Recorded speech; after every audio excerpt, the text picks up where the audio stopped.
제가 먼저 기도하겠습니다. 주님, 함께 주신 말씀을 생각하는 시간입니다. 귀로 흘러 듣지 아니하고 마음에 담아 묵상함으로 주님을 더 깊이 인격적으로 알아가는 귀한 시간 되기를 원합니다. 오직 함께 하시는 성령님만을 의지하며 예수 그리스도의 이름으로 기도드립니다.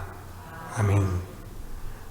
오늘 본문은 기독교인들을 잡으러 갔다가 오히려 기독교인이 된 바울의 이야기입니다. 이 바울의 경험은 일반적인 관점에서 보면 아주 특별하죠. 오늘 내용에 본문 말씀이 나오던 그 과정 속에서 바울이 예수님을 만난 그 과정은 굉장히 특별합니다. 그런데 우리가 한 가지 먼저 알아야 할 사실은 그의 경험이 우리 모두에게 똑같이 적용되어야 한다는 것은 아니다는 거죠. 만일 우리에게 똑같이 적용되어야 한다면 우리는 시리아의 다마스커스 거리로 가야 합니다. 거기서 빛을 봐야 하고 하늘에서 내 이름을 부르는 소리도 들어야 합니다. 그렇지 않습니다. 예수님을 만난 경험이 똑같은 사람은 세상에 아무도 없습니다. 한 가지 동일한 사실은 예수님이 찾아와 주셨다는 것입니다. 우리가 예수님을 믿을 때 보이는 반응은 사람마다 다릅니다. 어떤 사람은 예수님을 영접하면서 눈물을 흘리는 사람도 있는 반면에 또 진지한 표정을 짓는 사람도 있고 또 눈에 보이게 기뻐하는 사람도 있고 또 아무런 감정을 느끼지 못하는 사람도 있습니다. 성경을 읽다가 스스로 복음을 깨닫는 경우도 있고 어떤 사람들은 설교 말씀을 듣다가 믿게 되는 경우도 있습니다. 누가 어떻게 예수님을 믿을지는 아무도 모릅니다. 그러므로 예수 믿은 우리는 귀에 있는 대로 사람들에게 복음을 전해야 하는 것입니다.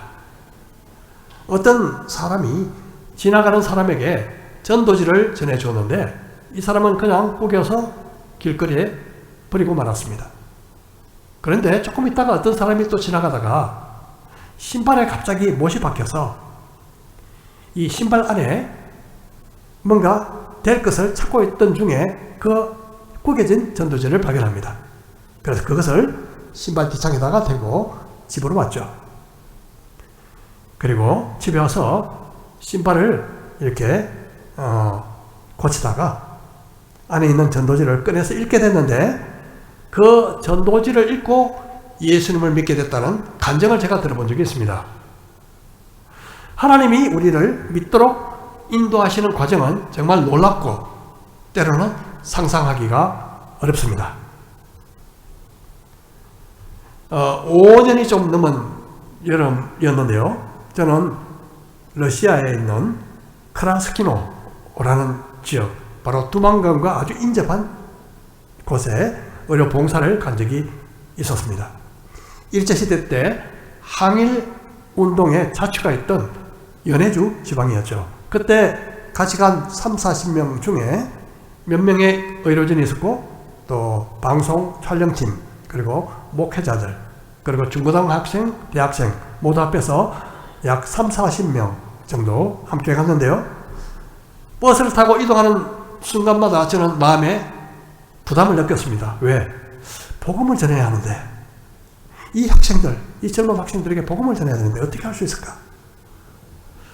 왜냐하면 그들에게 가장 필요한 것이 바로 예수님이라는 것을 저는 확신하고 있었기에 예수님을 전할 방법이 없을까 궁리하면서 가던 차에 마침 타고 가던 그 버스 앞쪽에 마이크 시설이 있다는 것을 발견했습니다. 그래서 인솔 책임자에게 양해를 구하고 점심 식사를 마치고 이동하는 과정 속에서 제가 앞에 나가서 여러분에게 정말 중요한 이야기를 하고 싶다 해서 이야기를 하게 됐죠. 그들의 이야기를, 그들의 그 주의를 집중시킬 이야기가 없을까 좀 고민하면서 오랜 전에 제가 노인병원을 경영한 적이 있었는데요. 그때 한 말기암 환자가 젊은 여자였습니다. 예수님을 믿고 전혀 교회 나가지 않았던 교회 가본 적도 없는 한 여자가 예수님을 믿고 한 달 만에 돌아가셨는데요. 그 짧은 시간에 변화되는 그 모습, 그리고 정말 아름다운 임종, 마지막 순간에 감동스러운 그 임종, 그것을 제가 경험했던 이야기를 그들에게 했습니다. 이야기하면서 앞을 살펴보니 대부분 졸고 있었습니다. 피곤한데다가 또 전신 식후라서 아마 식곤증 때문에 그랬는지 대부분 다 졸고 있었어요. 이야기하면서 맥이 빠졌습니다. 그래서 좀 길게 하려고 그러다가 맥이 빠져서 조금 짧게 마치고 자리에 앉았습니다. 야, 오늘은 실패구나. 좀 실망스러운데. 이런 생각을 했었죠. 그런데 모두 졸고 있다고 생각했지만 제가 그동안 알지 못했던 한 분이 뒤에서 이야기를 들으면서 눈물을 흘리고 있었다는 사실을 제가 어떻게 알았겠습니까?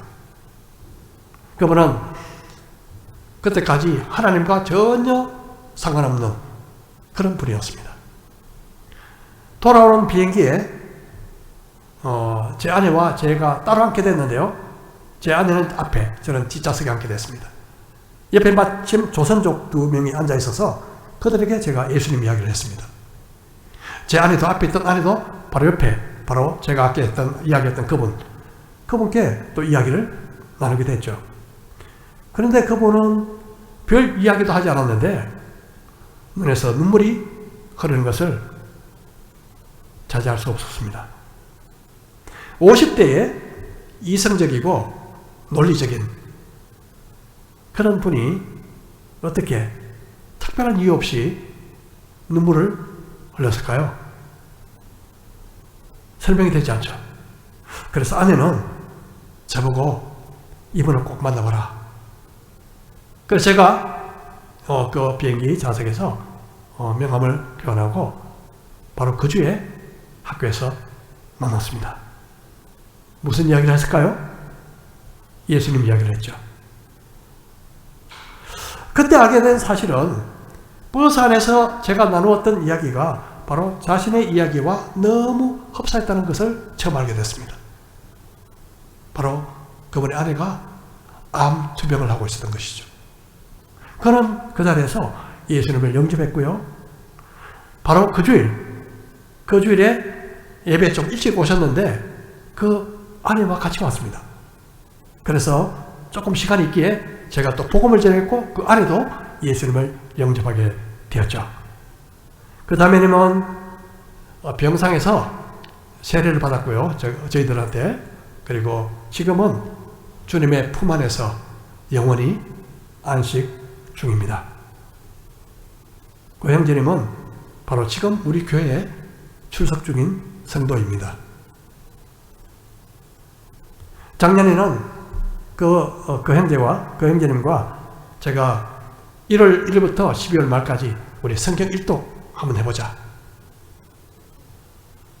그래서 그냥 읽는 것이 아니라 한 권 한 권 요약을 하면서 요약을 다 해서 정리하면서 아마 그렇게 하면 성경 일독이 아니라 몇 독이 됐을 것 같아요. 1월부터 딱 12월 31일 그 날이 오기까지 성경 일독을 마쳤습니다. 아마 정말 몇 독 됐을 거예요. 왜 그분이 이유 없이 눈물을 흘렸을까요? 저는 그 순간 하나님이 그를 찾아오셨다고 믿습니다. 단지 그 순간에 찾아오신 분이 누구였는지는 몰랐겠죠. 이런 일이 인간의 방법과 생각으로 된 것일까요? 전혀 아닙니다. 오직 주님이 하시는 일이십니다. 바로 오늘 본문에 사울에게 한 일 것처럼 말입니다. 주님은 비록 보이시지는 않지만 우리를 찾아오셨기 때문에 우리가 주님을 알게 된 것입니다. 사울이 바울이 된 것은 주님이 찾아오신 역사 때문이었습니다. 바로 그날은 사울의 운명이 완전히 바뀐 날이죠. 그는요, 약이 바짝 오른 야수처럼 다마스커스까지 쫓아가서 기독교인들을 잡아오려고 했던 사람입니다. 사울이 주의 제자들에 대하여 여전히 위협과 살기가 등등하여 대제사장에게 가서 다마색 여러 회당에 가져갈 공문을 청하니, 이는 만일 그 도를 따르는 사람을 만나면 남녀를 막론하고 결박하여 예루살렘으로 잡아오려 함이라. 여러분, 사울의 모습을 한번 상상해 보십시오. 위협과 살기가 등등한 모습 말입니다. 예루살렘에서 다마색까지, 바로 제일 밑과 제일 위죠. 밑은 예루살렘, 제일 위쪽은 다마색입니다. 오늘날 시리아의 다마스커스이죠. 거리가 약 한 250km 정도 됩니다. 대략 말하면 부산에서 대전까지 정도 된다고 볼 수 있겠죠. 그 거리를 도보로, 요새같이 뭐 차도 있던 시대도 아니잖아요. 도보로 크리스찬들을 체포하기 위해서 그곳에 달려간, 여러분, 이 사울의 분노와 열심이 얼마나 대단했을까요?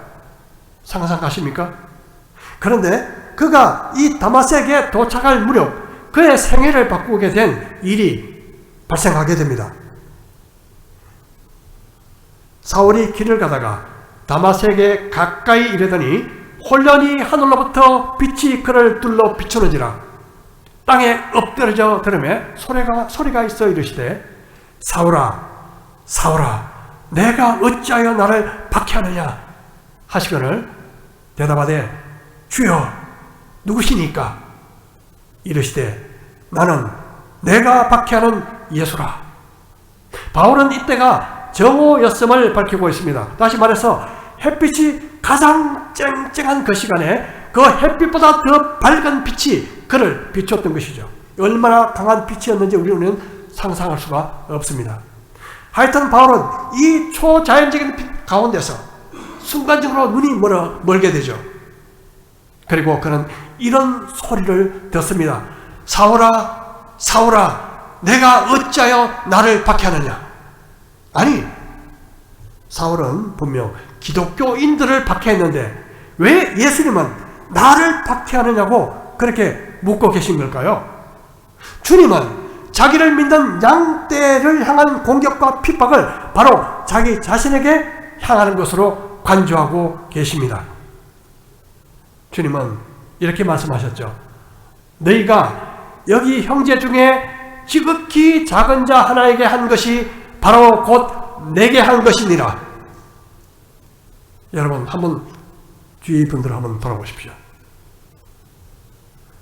주위에 있는 형제 자매들에게 어떻게 하든지 무슨 말을 하든지 여러분, 주님은 자신에게 하는 것과 동일시한다고 말씀하고 있습니다.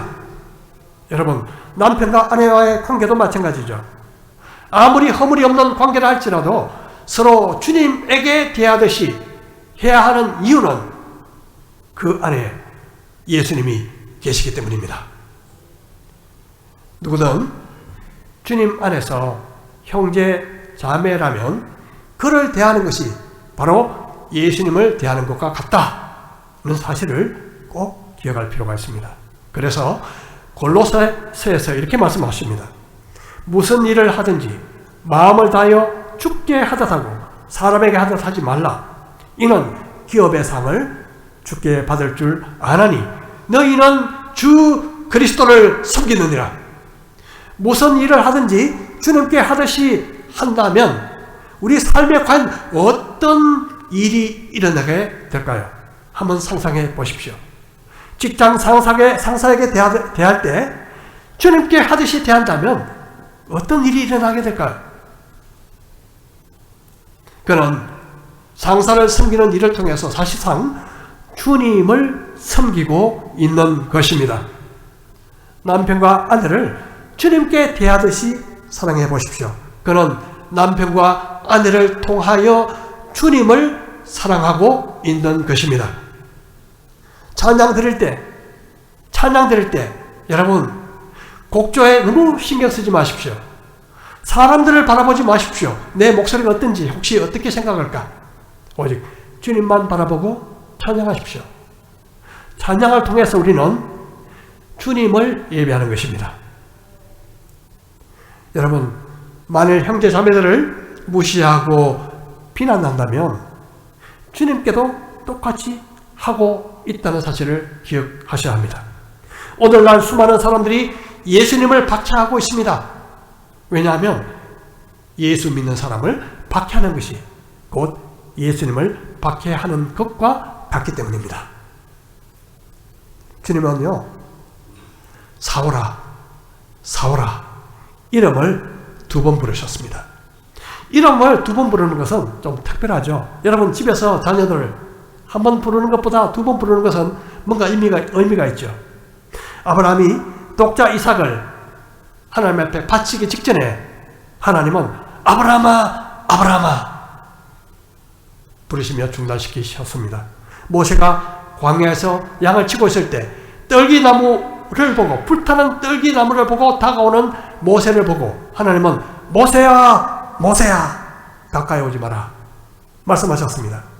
어린 사무엘을 부르실 때 하나님은 사무엘아, 사무엘아 그렇게 부르셨습니다. 예수님을 위해서 음식을 열심히 준비하던 마르다. 그런데 그 마르다가 옆에 있던 동생 마리아가 일을 하지 않고 가만히 앉아 있었죠. 화가 나서 불평하자 예수님은 그렇게 말씀하십니다. 마르다야, 마르다야. 여러분, 2번씩 이름을 부르는 것은 뭔가 모르게 친밀함, 애틋함, 그리고 안타까운 마음이 내포되어 있다고 볼 수 있습니다. 예수님이 그의 이름을 부르시기 전까지는 그는 단지 박해자 사울이었습니다. 하지만 주님이 찾아오셔서 사울아, 사울아 그의 이름을 부르셨을 때 그의 인생이 놀랍게 변화되기 시작합니다.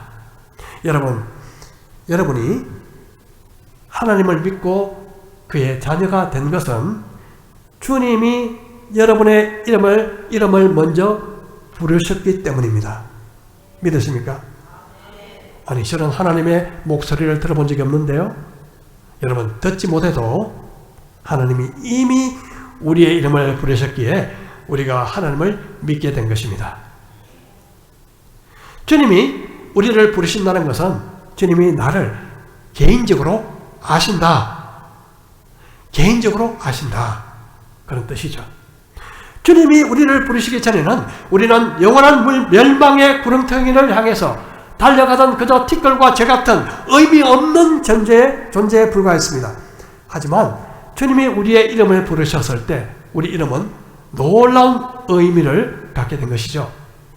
여러분, 김춘수 시인의 꽃이란 그 시 여러분 다 알고 계시죠?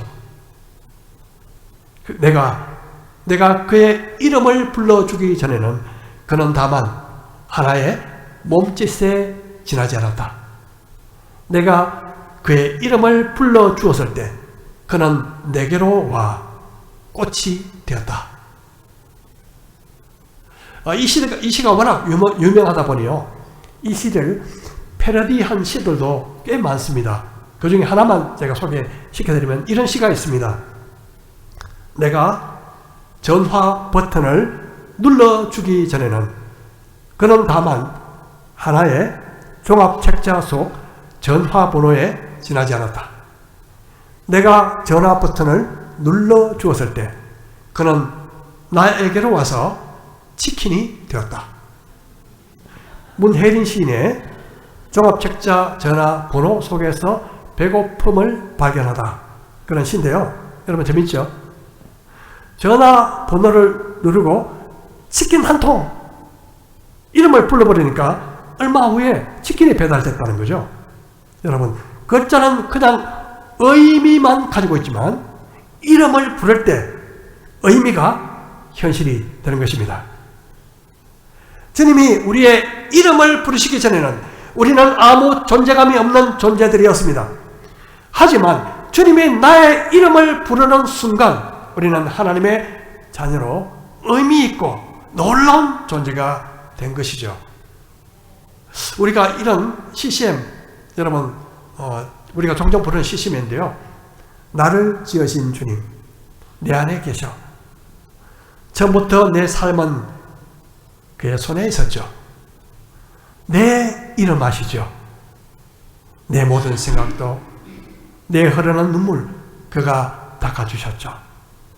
저는 이번 주에 이 찬송을 참 많이 불렀는데요. 우리 이 시간 함께 1절, 2절 한번 같이 불러보도록 하시겠습니다.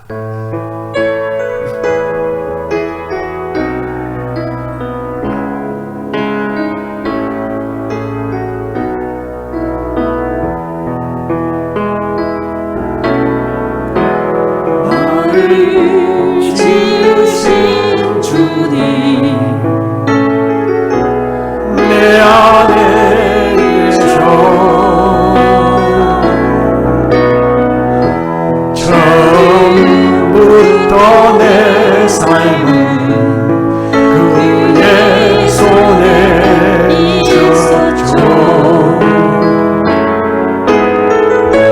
내 이름 아시죠. 내 모든 생각도 내 흐르는 눈물 그가 닦아주셨죠. 그는 내 아버지,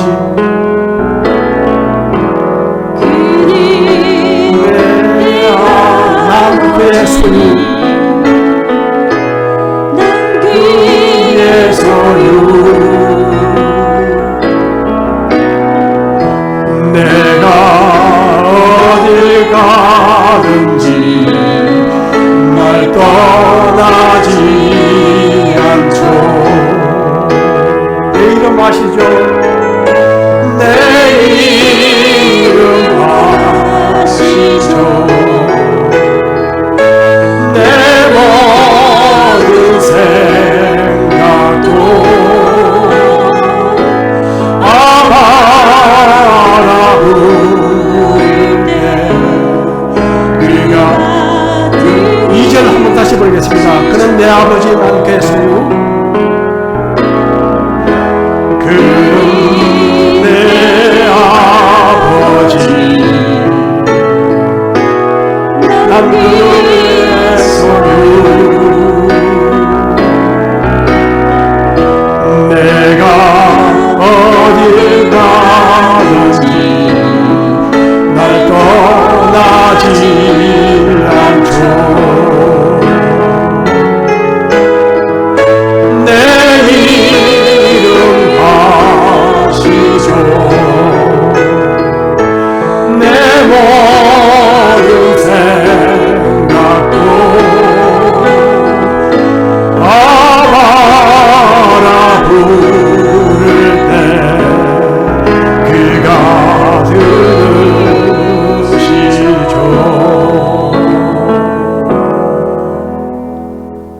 여러분, 누가 굉장한 권 있는 분이 내 이름을 알고 부른다면 얼마나 큰 자부심을 느끼겠습니까? 제 고등학교 1학년 같은 반을 했던 한 동기 중 하나가 지난 정권에 최고위직 공무원을 지낸 친구가 있습니다. 오랜 전 고등학교 개교 100주년 기념 행사에 제가 참석했는데요. 많은 사람들이 앉아있는데 그가 슬쩍 지나가면서 제 이름을 부르고 지나가더라고요. 사실 고등학교 졸업하고 나서 수십 년 동안 한 번도 본 적이 없습니다. 그리고 그는 대다수 국민들이 다 아는 사람이지만 저는 전혀 모르는, 전혀 유명인이 아닌 그런 사람인데도 제 이름을 기억한다는 것이 정말 놀랍고 감동이었습니다. 그런데 여러분, 온 우주의 왕이신 주님이 저와 여러분의 이름을 아시고 부르신다는 것을 믿으십니까? 주님이 내 이름을 아신다는 것만 해도 우리는 최고의 영광이요, 최고의 든든한 백이 될 수 있는 것입니다. 자, 이제 눈부신 빛에 의해서 앞을 전혀 보지 못하던 이 사울이 주여 누구십니까? 그렇게 묻자 히브리 말로 나는 내가 박해하는 예수다. 그런 답이 돌아왔습니다. 자, 이때 상황을요, 바울은 다른 곳에서 좀 더 구체적으로 이야기합니다. 우리가 다 땅에 엎드러짐에 내가 소리를 들으니 히브리 말로 이르되 사울아 사울아 내가 어찌하여 나를 박해하느냐 가시채를 뒷발질하기가 내게 고생이니라. 이 사울을 부르신 주님은 가시채를 뒷발질하기가 내게 고생이다 그렇게 말씀하셨습니다. 고대에서는요 대부분의 수확물을 이 소가 끓은 수레에 얹어서 운반했습니다. 그런데 때로는요 이 소들도 나귀처럼 아주 고집스러운 행동을 할 때가 있었습니다. 그래서 수레를 끄는 사람들은 채찍질을 사용하곤 했는데요. 이 말 안 들으면 채찍질 하잖아요. 근데 이 채찍질이 이 소를 더 화를 나게 만들어서 가끔 소가 뒷발로요. 뒤에 끌고 다니는 수레를 발로 쳐서 수레를 박살낼 때도 있다고 합니다. 이를 막기 위해서 이 수레를 모는 사람은 꼬챙이나 가시를 수레 앞에 달아가지고 소가 뒷발질할 때마다 아프게 고통스럽게 만들었습니다. 아파서 더 이상 못 차게 만들 말이죠. 그런데 어떤 경우는 이 소가 가시를 차서 찔려서 고통스러우면요 화가 더 나가지고 더 세게 가시를 차는 경우도 있었습니다. 여러분 그렇게 할 때 누가 고생이죠? 소가요. 이처럼 사울이 어리석은 소처럼 행동하고 있다는 말씀입니다. 예수님을 대항한다는 것은요 어리석은 일입니다. 여러분 우리도 종종 그렇게 할 때가 있습니다. 한마디로 사서 고생이다 하는 말을 이때 쓸 수가 있죠. 내 고집대로 하다가 결국 상처투성이가 되어 겨우 하나님 앞에 고분고분해지는 경우가 있단 말입니다. 주여 누구십니까? 이 물었던 바울 주님은 나는 내가 박해하는 예수다 말씀하시자 또 그리고 이어서 이렇게 말씀하십니다. 9장 6절 너는 일어나 시내로 들어가라. 내가 행할 것을 내게 이를 자가 있느니라 하시니 같이 가던 사람들은 소리만 듣고 아무도 보지 못하여 말을 못하고 서 있더라. 사울이 땅에서 일어나 눈은 떴으나 아무것도 보지 못하고 사람의 손에 끌려 다마색으로 들어가서 사흘 동안 보지 못하고 먹지도 마시지도 아니하니라. 주님은 사울이 다마색 시내에 들어가면 한 사람을 만날 것인데 그가 내게 어떻게 행해야 할 것인지 일러줄 것이다. 그렇게 말씀하십니다. 사울은 다른 사람에게 이끌려서 다마색 시내에 들어갔지만 3일 동안 맹인이 되어 아무 음식도 물도 마시지 못했습니다. 바로 그 무렵에 주님은 그 다마색 시내에 살던 아나니아라고 하는 경건한 사람에게 환상 중에 나타나셔서 사울을 찾아가라 그렇게 말씀하십니다. 그 말을 들은 아나니아는 깜짝 놀라서 이렇게 반문하죠. 아나니아가 대답하되 주여 이 사람에 대하여 내가 여러 사람에게 듣사온즉 그가 예루살렘에서 주의 성도에게 적지 않은 해를 끼쳤다 하느니 여기서도 주의 이름을 부르는 모든 사람을 결박할 고난을 대제사장들에게서 받았나이다 하거늘. 이 말에 주님은 이렇게 말씀하십니다. 주께서 이르시되 가라. 이 사람은 내 이름을 이방인과 임금들과 이스라엘 자손들에게 전하기 위하여 택한 나의 그릇이라. 그가 내 이름을 위하여 얼마나 고난을 받아야 할 것을 내가 그에게 보이리라 하시니. 아나니아는 주님 저보고 어찌 그렇게 악랄한 사람을 찾아가라고 하십니까? 의문편을 던졌습니다. 하지만 주님은 가라고 하십니다. 우리는 종종 주님의 말씀이 내 생각과 다르면 이건 아닌데 라고 생각하기 쉽습니다. 가라는 말씀에 저항합니다. 하지만 주님은 우리에게 설득당하셔야 하는 분은 아니십니다. 주님의 말씀은 단호하고 강경합니다. 가라. 우리는 몰라도 주님은 이유를 갖고 계십니다. 주님의 말씀은 우리가 이해되어야 순종하는 것이 아니라 이해되지 않기 때문에 믿음으로 순종하는 것입니다. 우리는 내 생각에 집착되어 있기 때문에 얼마나 하나님의 말씀과 동떨어진 행동을 하는지 모릅니다. 예수님을 주님이라고 부르지만 정작 주인으로 대접하지 않을 때가 많습니다. 그 이유가 뭘까요? 그 이유는 예수님이 누구신지 잘 모르기 때문에 그렇다고 믿습니다. 우리는 예수님이 우리 죄를 위해서 십자가에 죽으시고 부활하신 하나님의 아들이시요 구원자시요 우리의 주님이라는 사실을 알고 믿는다고 말합니다. 그런데 그렇게 알고 믿는다면서 왜 믿지 않는 사람들처럼 살아가는 경우가 많을까요? 제대로 알지 못하기 때문에 그렇습니다.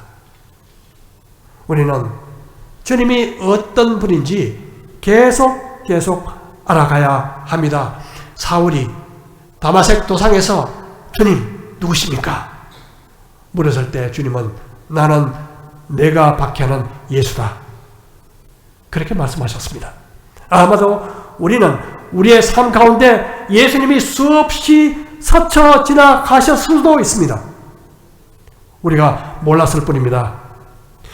주님께 욕된 행동과 말을 하면서 모르고 지나갈 수도 있었습니다. 말씀을 통해서 사람을 통해서 환경을 통해서 우리에게 뭔가 말씀하셨지만 우리는 듣지 못했을 수 있습니다. 마치 사울 곁에 있던 사람들이 무슨 소리인지 이해하지 못했던 것처럼 말입니다. 여러분, 주님 누구십니까? 제게 무엇이라고 말씀하셨습니까? 우리는 매일매일 주님께 물어야 합니다. 주님은 다양한 방법으로 우리에게 말씀하실 것입니다. 주님이 누구신지 아는 만큼 삶이 달라지고 주님을 아는 만큼 믿음이 자라게 될 것입니다. 우리가 믿은 지 10년, 20년 됐다고 주님을 잘 아는 것이 아닙니다. 아는 것은 세월과 비례하지 않습니다.